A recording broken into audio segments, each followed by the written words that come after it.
Oh yeah. This is particularly easy actually, but this time around you have to worry about resource management. At the top right corner of the minimap you will notice some very spectacular two numbers, 600 and 500. The first number indicates how many resources you have, the second one how many you can hold at one time, meaning that we have a few more resources than we should actually have.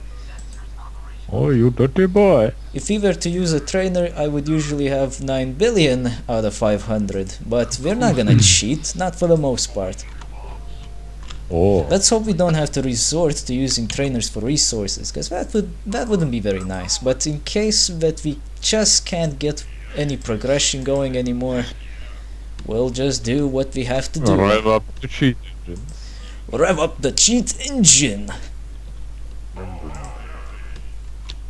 Right, first thing you want to do is get yourself a mine and start racking up the resources. Of course, you might be wondering, oh gee, how did you get that mine going? I'm trying to put it all over the place, like this. I'm trying to put it all over the place, but it's blinking and I get this red X. What do I do? Well, it's kind of simple. You probably will figure this out on your own, but just in case, look at this tiny ass motherfucker. This is the locator bot. He locates resources. Just click somewhere and he's gonna activate his resource locating sensors and locate. Well, that sounds legit. Yes, he's gonna start locating things and hope to God, he actually finds some of those resources. Luckily for us, the mine contains adequate resources to build a decent enough army.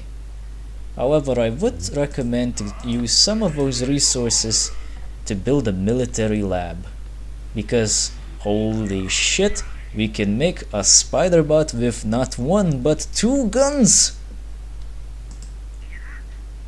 You want it. The spider looking pretty shit, the Wraith Reaper, as it is referred to, the bot with 2 guns, is actually useful. It does a lot more You damage. can go inside. Yes, you can drive up Wow. in here. And actually, if we tell this fucker to do research, we will be able to see him pushing the buttons inside there on a computer. You can drive in more people at one time, even though there's only one computer. They can all just hot seat the fucking thing. Look at that shit! Oh. Buttons. Sometimes they drive in a little too close to the monitor and start clipping their fingers through the buttons. Try not to do that. Right, we got something going on. I suggest putting up 2 defender turrets with the autocannons outside of your base. This is a very deep game. Not really. It is. I'm surprised it's so complex for being so old. It really isn't complex actually. But I do remember this mission. This is the only mission in the demo version that you can play. And I do remember it because this is the very first appearance of the George if you're slow. Let's try not to be slow, because at our current situation we probably wouldn't be able to kill it. Well, at the moment, if he would show up right now, we would be dead. DED. Yes. I think he would be able to destroy all of the units in one shot too. Oh, look at that! Some enemies showed up to do damage, but they died. Hey guys. They died, which is good. You want them dead until you build up a decent enough army to go and take the initiative. I would recommend to keep your builders safe at all times. It shouldn't be something new to the strategy game fans like us being me and Jorgen.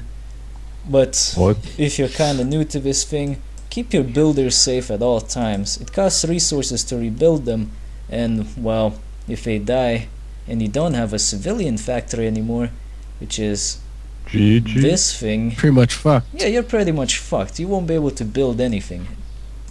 Try not to do that. You try not to get fucked. Don't get fucked. Now You shouldn't walk around like a skunky whore. Now some people might wonder, oh, look at this. I can research this grunt with Disruptor. Damn, he sounds pretty cool. Don't He's not. fucking But, do it. Like seriously, he's fucking the shit. He sucks. Giving workers guns. Now the thing is, the grunt is a pretty decent fighter for early game. But the Disruptor is not a good gun to go with. Go with a bolter at least. The bolter is kinda like a pistol, it just shoots bullets. The Disruptor on the other hand is like a taser. Very short distance, deals pretty good damage. Unfortunately, the distance is what makes it weak. You have to be pretty much up somebody's butt to tase him.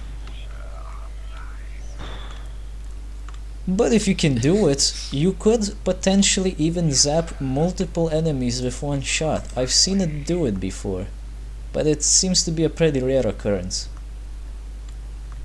Uh-huh. In case You it was, are just completely enthralled. A spell has been cast upon me. I probably Uh-huh. shouldn't address this, but well, let's do it anyway. This here is the seeding pod. It is the heart of your base. And you know what happens to hearts when they get blown up? Death. That's what happens. But Oh, that's shit. not very pleasant. Rip. Now this thing is buffed as shit. Got 5000 HP, 50 armor. Yeah, this one's ready for war. The original stats were pretty weak. 1 armor and about a 1000 HP, I believe. So it was ridiculously easy to destroy it if you just have a decent enough army. Like you could destroy the seeding pod easily with just early game bots. So I buffed it up. I thought it was a better idea to do that. Of course, the seeding pod is useful not only for seeding things and collecting resources, but also you can use it as a recycling station. But first, let's kill some bitches in first person mode! Look at that planet. That planet looks pretty badass in the background. Whoa. Damn it. Whoa. Here we go. Come over, bitch. In this mission you have to make sure that the commandant bot does not die. He's plot important. So I would always recommend to just keep him at a safe distance. He also comes in quite handy here because you can do things like platoons or damn shit. Whoa. But first let's finish our business with a seeding pod. I mentioned that you can use it to recycle things. If you select a bot and press recycle and press here with the left mouse button, the bots will go Boring. over to the seeding pod and become assimilated with your resource pool. So obedient. Okay. Yes, this is kind of like selling them back to get some resources back. It's useful if you need money quick. You can also deconstruct buildings that you already built or deconstruct enemies' buildings to get resources that way. So you can just steal somebody's seeding pod's worth of resources Bloody hell. and have your way with it. Nicoloci. No. No. I only have one issue with this game, and for some reason you cannot regenerate armor on buildings. I don't get why. Bots can regenerate armor, and they can be healed later on by heal bots. So I don't know why buildings can't do that. Buildings are just fucked if they ever get attacked. Yeah, if they lose all of their armor points, they kinda get vulnerable real easy. For some reason, all the buildings in the game only have 1 armor point, so I, well, naturally buffed it. Oh, you cheating scum. But I do have to say, despite it saying 10 armor points, it still is a pretty weak stat. To notice any decent difference, you would probably need at least 50, which is what the seeding pod has. Oh shit. And you can't like rank it up or anything? Like level it up? With buildings, no. With bots, there actually is a thing about that.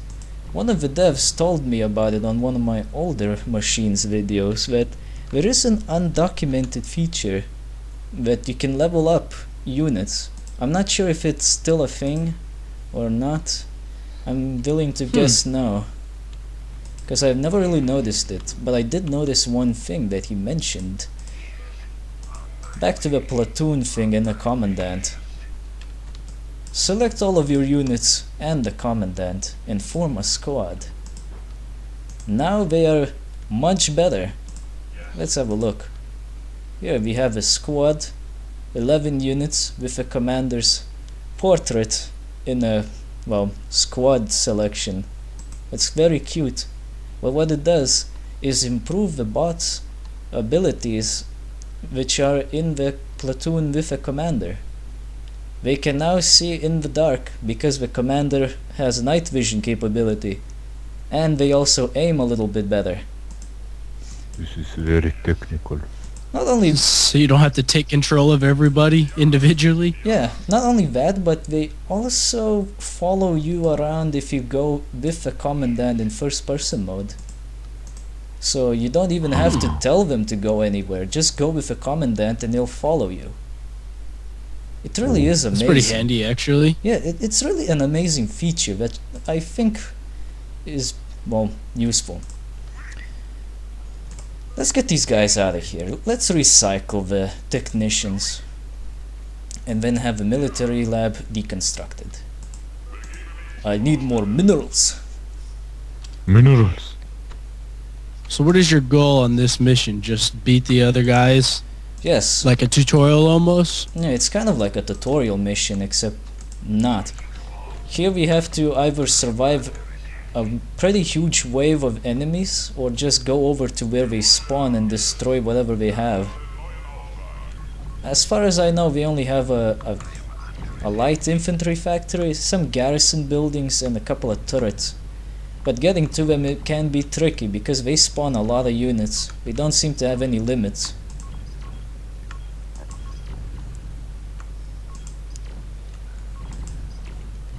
Oh, those guys over there, but I bet you this game could look like super good if they just had some new texture packs on it. This game could look really nice. oh, I bet it would. I bet it would.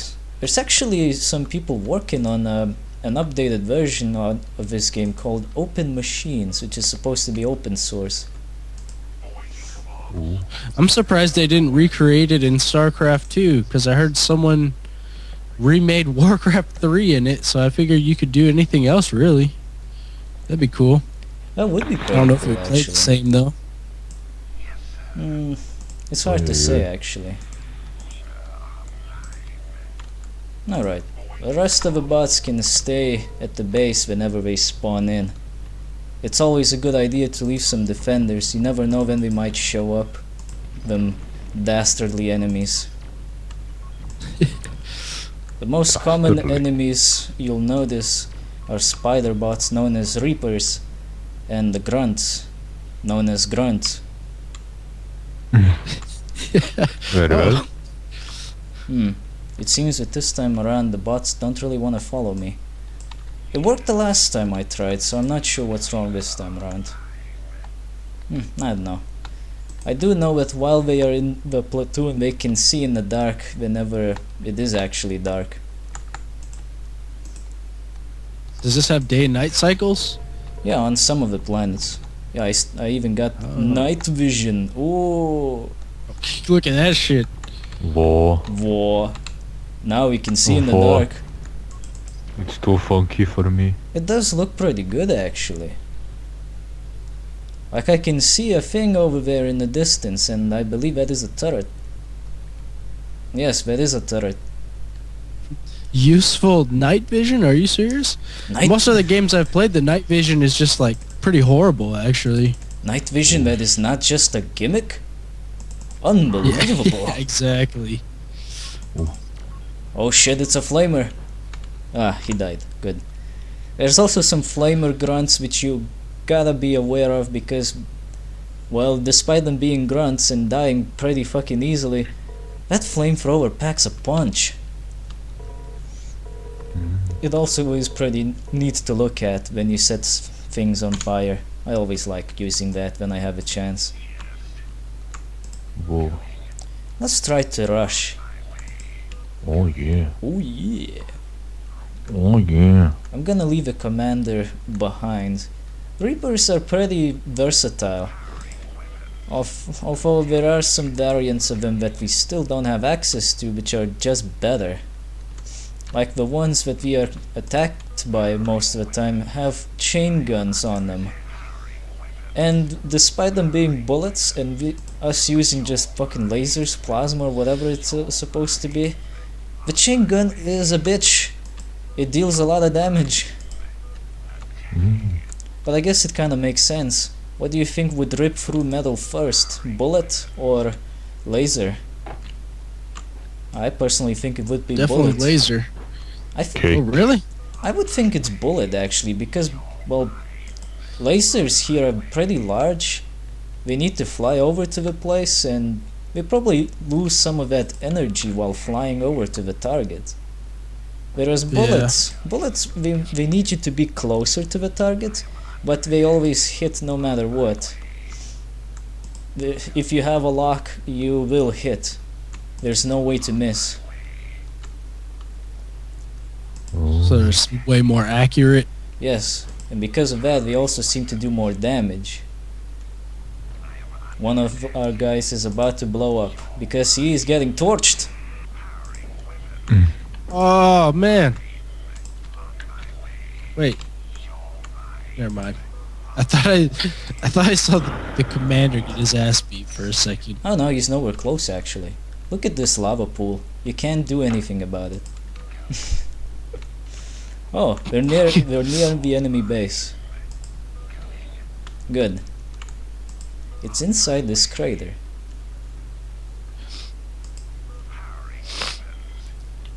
I like the voices for the Reaper bots. So badass. Oh yeah. You're mine, or something like that. Your mind is grass. I suggest to never get close to the turret's attack range. The last thing you want is to get blown up by these things. They pack a punch. Shouldn't come as any surprise though, we got double chain guns. Just one of them is bad enough. Last thing you need is to deal with two at the same time. Some things that made this game more of a niche kind of a thing rather than a critical success is mainly pathfinding. It's pretty poor. You'll find that usually your units attack one another accidentally by just standing next to each other. Excuse me. Oh.